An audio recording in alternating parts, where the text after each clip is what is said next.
every time there's one of these gameplay showcase reveal events, be it Nintendo Direct or State of Play or E3, even E3 back in the day. Do you remember the days of E3? Every time there's one of these, I go into it hoping that this will be the time that I come away from it, and when I talk about it, when I talk to the people I know about it, or I bug Ashley with it, or when I even just think about it, or when I record a video like this about it, this is going to be the time where I go, but this was the one that blew me away. Finally, a return to form for these gameplay showcase reveal events. It made me feel like a kid again, back when these things actually had substance and lots of gameplay reveals, and there was so much meat on the bone. Every time I hope I'm going to come away and say this. Well, with this one, that's still not the case. I really wasn't too impressed with this. I haven't been impressed with one of these in a very long time, and this is no exception. Unfortunately, there was some okay stuff, some relatively cool stuff, but I think overall, really wasn't enough that impressed me. Personally, I think this might be a bit of a subjective one. I haven't actually seen what people's opinions of this gameplay reveal event was, so I could be completely in the minority here. But the reason personally that I didn't like it is that, once again, this felt like a huge indie showcase. There were a couple of AAA moments, but aside from that, a lot of it was stuff we've never heard of before, which is great, by the way. A lot of new IPs and new names, not many sequels going on in this one. Matter of fact, I'm not sure if there were any. All the AAA ones were stuff like Redfall, Scorn, Starfield, stuff that just isn't sequels to things, and I think that's really cool. And they all kind of had like their unique flair and their own like personality to them, and again, that's pretty cool. But at the same time, like, I just feel like it was a lot of games where it's like, hey, here's why ours is quirky, and here's why ours is Diablo 4. Here's why ours is different. And with our one, if you want to use the sword, you have to make sure your character enters the cheat combo for punch out, up, down, left, right, BA, start, BA, Mountain Dew, Doritos. Eat 4 packs of dusty Cheetos and use your fingers to use a fingerprint that's covered in Cheeto dust. Like, you have to do something funky and weird and silly with it. And every game had like this kind of a unique art style, which I guess is cool, but at the same time, like, I don't know. It sounds really spoiled, but I'm not really. I kind of wanted to see stuff that was like, whoa, oh my god, yeah, I can't believe that's coming. I can't believe that's happening. And it was more like, okay, well, I guess we'll see what they do with this. But with a lot of them, it kind of felt like I was scrolling through the old Xbox indie marketplace. Like, they had that game that was like a medieval game. It kind of had like flash graphics. It looked like something you get from a Miniclip in 2008. And a lot of games, like some side-scrolling games, a few isometric games. And here's another thing about the gameplay reveal event, by the way. I think it's very telling of where we are with these events right now. That there were times when I didn't even know what they were showcasing. And I kind of think that's where we're at now. I don't even know what gaming is doing at the moment. Like, it's so detached from what it used to be. You used to get, like, you get some gameplay, you get this clip, and you'd be like, whoa, look at that clip. This is, the new one of this. This is the new game. And we got like quarter of an hour in, 10 minutes in, and it was like, oh, hey, so Riot Games, here's a bunch of free games. They're on Game Pass, but it's still only on PC, I think, so they won't be on Xbox, but you unlock some characters. You get all of the characters for this game, and all the characters for this game, and a couple of characters for this game, and you get some cards for this game, and on this game you get some characters, and it's just like, oh, when you get these characters, but you have to select which character, and it's just like, is this a reveal? What are you revealing? What am I caring about?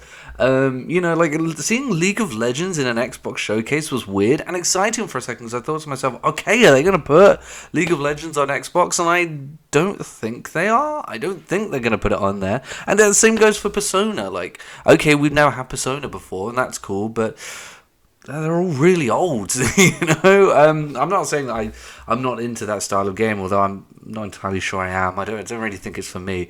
All I know is that Persona 5 reviewed ridiculously high on Metacritic, so yeah, we'll see how that goes. But again, and then you get to the end of the showcase and they said it's not coming until next year. And is it all coming at once? And there was a PSP spin-off on there. It was just really weird and bizarre. And of course, you got the obligatory way too long Forza trailer. The new Forza game is coming out next year. By the way, according to Xbox, next year, we are only getting games in October this year and next year, according to Microsoft. That's how it felt. That's really how it felt during this event. And sometimes, nowadays Microsoft have been sort of giving us something as soon as an event ends. They did that last time with the 20th anniversary special. I thought they were going to do this here, and hey, this is on Game Pass right now. But they didn't, unfortunately. The closest thing is a Battle Royale that has existed on PC and now is coming over to Xbox, but that is a campaign. It's not even the only game where you could say that, by the way. Not Battle Royale wise, it is the only Battle Royale I think from that entire event, but it's not the only game where it's like, oh hey, this was big on the PC and now we're porting it over. It felt quite intangible, but yeah, so we got the obligatory incredibly long Forza trailer where they talked about kind of what it was. It was too long, but at the same time, it was kind of a little bit nostalgic, and they were talking about a lot of sort of graphic techno jargon mumbo jumbo that makes no sense at all. I don't really know what you're talking about, but I'm sure it's cool. But ultimately, I looked at it and I thought, okay, well, you're talking about adding shaders and textures and all this. I'm not going to notice that. I'm probably not going to notice it. It's probably just going to run in the back and, it's 16 times more impressive than last time. Yeah, well, I didn't look it. So, although I will say, initially I didn't really notice how good the game looked. But then I looked at the trees as the guy drove along, and they did look quite thick and textured and bold. That's great. The Diablo 4 trailer I actually did quite like. I've never really been too into Diablo. I think I put about 15 hours into Diablo 3. 4 looks really cool. Those graphics are really great. Atmospherically, it looks absolutely beautiful. So regardless of whether I like the game, sort of gameplay and structure-wise, I think I could just look at it, and enjoy it that way. So that's really cool. I did enjoy that trailer. There's a stealthy game. I really don't remember what it was called, but it had this sort of semi-cartoony art style. It looked a little bit like a Fortnite art style. It actually looked pretty cool though. There was a guy who sort of warped into the wall and moved with the shadow to stay stealthy. But a few stealthy games are out nowadays and coming out. New Plague Tale game. I think that's the one that surprised me the most. I actually really like the look of it. I think it looks really cool, and I think that might be my standout for the event. It looks like it could be really great or overly ambitious, and if it isn't good, the issue is it has this air of self-indulgence, this game is going to be great about it, and if it isn't great, it's going to kind of look a little bit embarrassing for them. So hopefully it is really good. Graphically, it looked really great. Of course, we got Redfall, which looks like a bit of a generic first-person co-op shooter, I'm going to be honest with you, which is great. I actually like that. But again, it feels like, 2023. Oh, cool, great. Starfall 2023. Cool, great. All right, let's talk about Starfall. I'm going to talk about Starfall real quick. Starfall looks cool, and it looks like something that I will enjoy a lot. But I gotta say, the gameplay looked really janky, man. It looked very janky. The gameplay is not done, and unfortunately, I really don't think this game is going to be performing very well when it comes out. I think it's going to be buggy. I think it's going to be glitchy. The frame rates are going to be awful. I think there's going to be terrible frame popping. I'm talking about on release. I know it isn't done yet, but this is Bethesda, and I don't think... they've always had issues with bugs and stuff like that, and it looks like a very ambitious game, and I don't think it's going to work out the way that they want it to. And I don't think it's going to work out the way that we think it's going to. Fortunately, it's going to be on Game Pass, so I'll give it a try. But it is definitely not a game I would buy until I've seen the reviews, because I do not think this game is going to play very well. I mean, if they're brazen enough to put out a gameplay video where it looks as odd and weird and janky as that, Yeah, man, I don't know. I'm not going to let myself get hyped for this. I think, like, environmentally, it looks like they're going to do so much stupidly cool stuff, environmentally and sort of exploration-wise. So, got some heavy No Man's Sky vibes out of it, almost as if Bethesda was saying, oh, hey, you couldn't do No Man's Sky, could you, what were they called? Or whatever, the game developers? Well, we're going to do it now. But it also feels very Bethesda at the same time. They really don't know what like the people who make Fallout really just have nothing else. Like they can't figure anything else out, can they? They just bring us, oh, it's kind of like Fallout, but this is in space. I'm gonna try not to get hyped about it. I think it has the potential to be really cool, but at the moment, I just think it's going to crumble under its own ambition. But like I said, everything else is just like, it looks kind of like a Telltale game, but it's sort of stop motion-y, when you go from frame to frame, it just jumps from frame to frame. Oh, cool. Here's a game where... I don't know. That's the thing. I can't even remember. All I remember is thinking, oh my god, I still don't know what I'm supposed to be excited about.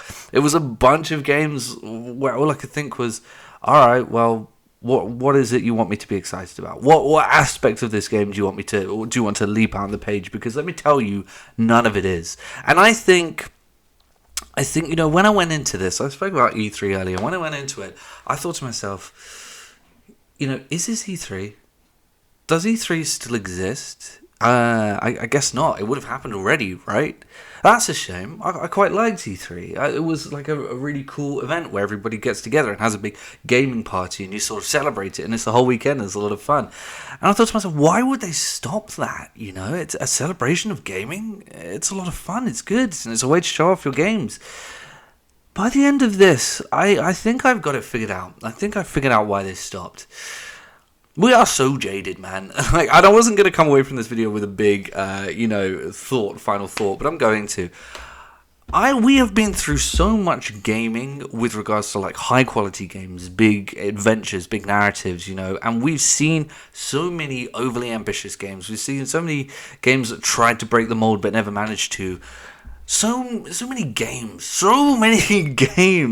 that we can almost predict what we're going to see next. And I could predict the future of almost all of these games. Like I saw the Flash medieval game and I thought, right, well that's going to get a 6.5 on Metacritic and it's going to be largely forgotten about. And it's going to be overpriced and we're all going to think it's overpriced and it isn't going to sell well. I saw Redfall and I thought, right, well that's going to end up on between 7.5 and 7.8 on Metacritic. People are going to think it's too generic. It's going to be quite buggy. It's going to have frame rate issues. People are going to play through it, forget about it, and in a couple of months they'll update it and it will perform better. Starfield, like I said, I know it's going to crumble under the weight of its own ambition. Plague Tale, again, it might be just a little too ambitious. Every one of these games, I'm so jaded to gaming and I've seen so much of it that I couldn't get excited because I know exactly where it's going to go. And I think that's why E3's ended. I think that's why they stopped it. Because why bring all of this to E3 when we all know how we feel about these games and we all know how these games are going to end up and we all know what's going to happen with them. So why waste the money? Why not put on just a silly little event with a crappy green screen? Let's just do that. And it makes sense. So I'm going to run down why... ultimately, like I said, not overly excited about this. I'm going to run down exactly what's coming because I actually screenshotted everything that came that they showed during the event, and I'm going to tell you when they're happening relatively. So in 2022, from the Xbox event, we have Naraka Blade Point, which is that Battle Royale game, I think. Elder Scrolls Online DLC is called High Rise. As Dusk Falls, Forza Horizon 5 Hot Wheels DLC. Sea of Thieves Season 7 Season 7 the trailer I really didn't like. Somerville, A Plague Tale Requiem, so that's actually coming this year, and again I am looking forward to it. Valheim, we're getting Valheim, I don't remember them showing that. Warhammer 40,000 Dark Tide, Grounded, which was a trailer for the game coming out of early access, so it's actually the full game now. Gunfire Reborn, Persona 5 Royale, so that is coming this year, but it's on the other side as well, isn't it? Persona 3 is on the other side. Anyway, Scorn, Scorn's coming this year. Pentiment. Halo Infinite Season 3, which no, they didn't show anything for. So they are just chucking anything out, I guess. Microsoft Flight Simulator 40th Anniversary Edition. Oh, by the way, there's going to be Halo Infinite DLC for that. If only there was Halo Infinite DLC for Halo Infinite. Party Animals, Slime Rancher 2, Hello Neighbor 2, and the Callisto Protocol. That's all for 2022, which seems like a fair amount, but you've got to consider a lot of that is updates and stuff that already exists. Other than that, for the rest of the year, we're only halfway in, and there's really not much meat on the bone there at all. Next year, Diablo 2, Redfall. So Redfall's next year, man. I don't know why I thought it was this year. It's another game for 2023. Starfield. Forza Motorsport, which is the new Forza. Minecraft Legends. Forgot to talk about that. That's an action strategy game. They're really just putting the Minecraft name on anything at this point. Ara History Untold. Looks like a sort of Age of Empires game. Wo Long Fallen Dynasty. Now that looks like a Sekiro clone. I'm interested to see how that works out. It looks like it could be interesting. Stalker 2 looks great. Unfortunately got delayed. I'm a little bit disappointed by it, but you can't really complain about that, political issues. Flintlock, Euden Chronicle 100 Heroes, League of Legends. Also, League of Legends Game Pass. But it's free. Does that mean... Are they really using that? Where is it? I don't know if you can see. League of Legends is on the picture advertising what's coming to Game Pass. It's a free game. So I'm assuming they're talking about the fact that you can unlock all the characters. How exciting. League of Legends Wild Rift. Valorant. Game Pass again. I don't know if that means it's coming to Xbox. Team Fight Tactics. Legends of Runeterra. Arc 2. The first one didn't really blow me away. Resident Evil 4. That doesn't have Game Pass written above it. It's... Okay, so we're bumping into games that don't have Game Pass written above them and weren't shown at the event. So I'm really confused that it's just games that are coming next year. Because if that's the case, why isn't Call of Duty on there? Why isn't... I'm really confused by that. But Resident Evil's there. Resident Evil 4, the reboot. And it doesn't say Game Pass. I'm assuming it's not coming to Game Pass. They're just like, oh, it's coming out. We needed to fill space. So there's so little that they're actually using stuff to fill space. Persona 3 Portable, that's the PSP one. And Persona 4 Golden. So they're not coming until next year. Replaced. Ereban Shadow Legacy. Sorry. Ravenlock, Dead Space Remastered. I thought it was coming this year. Oh, sucks. I'm really looking forward to that. I absolutely love Dead Space 1. Dead Space 2 is one of my favourite games I've made. The Last Case of Benedict Fox and Cocoon. And that's it. That's it from the event. And they showed even less than that.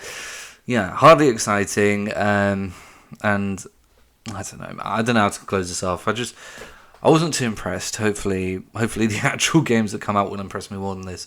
But nah, not so far, man. Sorry, Phil, but try again next year. Oh, yeah, I'll see you all later. I miss that sometimes. See you later.